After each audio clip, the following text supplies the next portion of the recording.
Rahasia ibu rumah tangga bisa bangun rumah tanpa gaji besar, cuman dari uang sisa belanja. Sebelumnya pastikan klik tombol subscribe, share, dan like dulu ya, supaya channel ini bisa lebih berkembang, bermanfaat, buat lebih banyak teman-teman yang lain. Terima kasih. Yuk kita lanjut deh. Apa kabar ibu semua? Uang belanja itu rasanya kayak tamu yang datang sopan, tapi pulangnya nggak pamit, baru dibuka dompetnya. Tahu-tahu isinya menipis. Padahal rasanya belum belanja yang aneh-aneh. Sudah masak sendiri, sudah jarang jajan, sudah nahan keinginan. Tapi tetap saja, di akhir bulan, dompet lebih kurus dari niat hidup hemat. Di titik ini biasanya muncul pikiran klasik. Penghasilan segini ya wajar saja begini, sambil menertawakan diri sendiri, biar nggak terlalu sakit hati. Yang bikin capek itu bukan cuma ngatur uangnya, tapi ngatur perasaannya. Jadi ibu rumah tangga sering dibilang bendahara keluarga, tapi kenyataannya bendahara yang tiap hari mikir belanja besok, mikir kebutuhan anak, mikir dapur, sambil mikir kenapa rumah rasanya nggak pernah naik kelas. Lihat rumah orang lain kok makin rapi, makin nyaman. Sementara rumah sendiri masih ditemani cat kusam yang setia dari tahun ke tahun. Lalu kita cuma bisa bilang, nanti juga kalau ada rezekinya. Dan yang sering nggak disadari, masalahnya bukan selalu di kurangnya uang, tapi di uang kecil yang selalu diremehkan. Receh kembalian, sisa belanja sayur, potongan diskon yang dianggap angin lalu. Semuanya lenyap tanpa jejak karena dianggap nggak ada artinya. Padahal justru disitulah banyak ibu rumah tangga diam-diam menyimpan cerita antara bertahan, berharap, dan terus bermimpi punya rumah yang benar-benar bisa disebut milik sendiri. Sampai suatu hari aku sadar satu hal kecil yang selama ini aku anggap sepele, ternyata uang sisa belanja itu bukan nggak ada, tapi selalu nggak dianggap. Setiap pulang dari warung ada kembalian 1.000-2.000, langsung lenyap entah kemana, kadang buat jajan anak, kadang buat nambah micin, biar masakan terasa niat. Padahal kalau dipikir-pikir uang segitu itu kerja keras juga, hasil ngatur belanja supaya cukup sebulan. Aku mulai jujur sama diri sendiri. Selama ini bukan cuma uang yang bocor, tapi kesadaranku sebagai pengelola rumah tangga. Contoh paling sederhana, beli sabun cuci yang mahal, padahal ada yang fungsinya sama tapi lebih murah. Atau beli camilan karena lapar mata, ujung-ujungnya separuh nggak kemakan dan masuk tong sampah, uangnya ikut ke dalam. Dari situ aku bikin keputusan kecil yang kelihatannya receh, tapi cukup bikin deg-degan. Setiap ada sisa belanja, sekecil apapun, langsung aku pisahin. Aku taruh di toples bekas biskuit yang tutupnya udah retak, bukan celengan lucu, biar nggak ada alasan buat buka tutup manja. Bahkan sisa kembalian parkir pun aku masukin.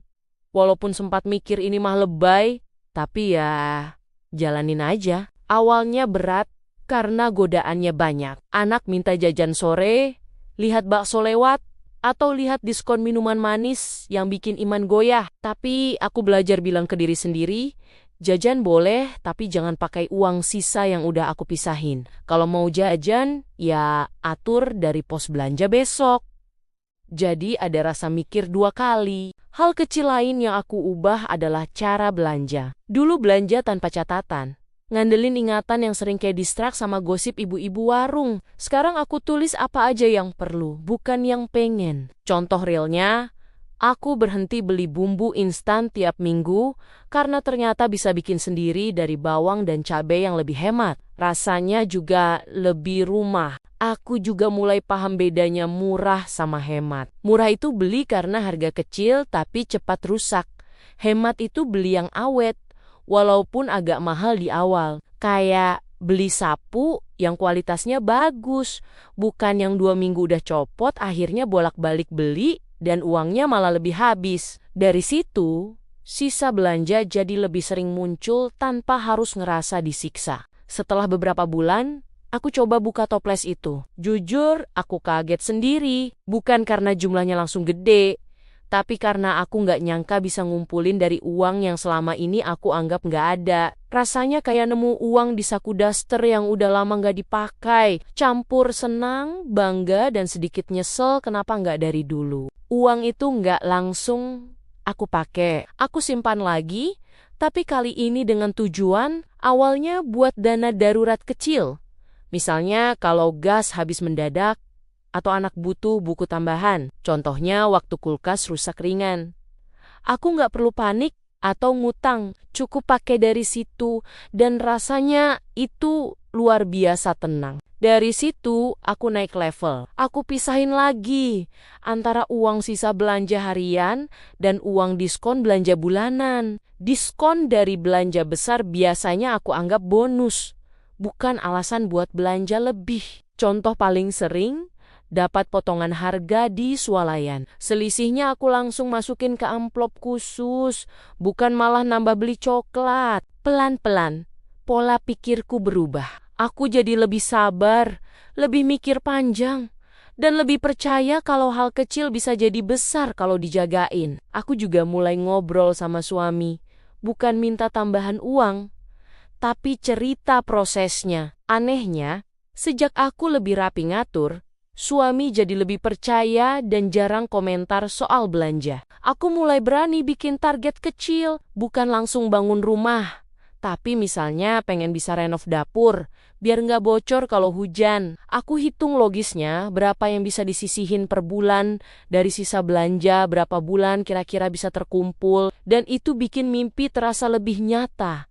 Bukan sekadar angan, yang paling berat itu konsistensi. Ada bulan di mana sisa belanja hampir nggak ada karena kebutuhan naik, harga sembako nggak kenal kompromi. Tapi aku belajar satu hal, konsisten itu bukan soal jumlah, tapi soal tetap jalan. Walaupun cuma masuk 1.000 sehari, yang penting kebiasaan nggak putus. Aku juga berhenti membandingkan diri dengan orang lain. Lihat tetangga renov rumah, pakai keramik baru, aku nggak lagi iri berlebihan. Aku bilang ke diri sendiri, tiap orang punya timeline. Tugasku bukan nyusul orang lain, tapi jaga ritme sendiri, supaya nggak tumbang di tengah jalan. Dari semua proses itu, aku ngerasa jadi ibu yang lebih utuh. Bukan cuma masak dan beresin rumah, tapi beneran pegang kendali masa depan keluarga. Uang sisa belanja yang dulu diremehkan, sekarang jadi simbol kalau aku mampu,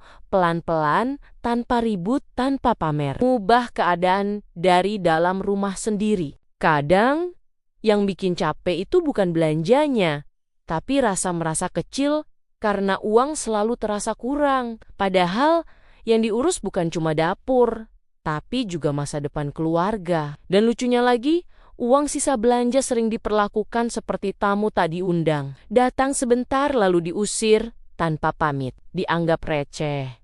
Padahal kalau dikumpulin bisa jadi bukti kalau seorang ibu itu bukan cuma jago ngirit tapi juga jago mikir jauh. Pelan-pelan mulai kelihatan, bukan karena nominalnya mendadak besar, tapi karena kebiasaan kecil yang dijagain setiap hari, dan di situ rasanya campur aduk antara pengen ketawa karena dulu sering nyepele sama pengen nyentil diri sendiri yang suka bilang nanti aja kalau rezeki gede, padahal rezeki itu sering nyelip di kembalian warung dan diskon belanja. Jadi kalau hari ini uang belanja masih pas-pasan, jangan buru-buru minder. Karena masa depan keluarga nggak selalu dibangun dari angka besar, tapi dari kesabaran ibu yang konsisten, dan siapa sangka dari uang yang sering diremehkan itu, pelan-pelan bisa tumbuh rumah, tumbuh percaya diri, dan tumbuh keyakinan kalau ibu rumah tangga juga punya cara sendiri buat bikin hidup lebih layak. Demikian, terima kasih sudah mendengarkan cerita ini. Sampai ketemu lagi di cerita-cerita berikutnya. Tetap semangat ya ibu-ibu semua.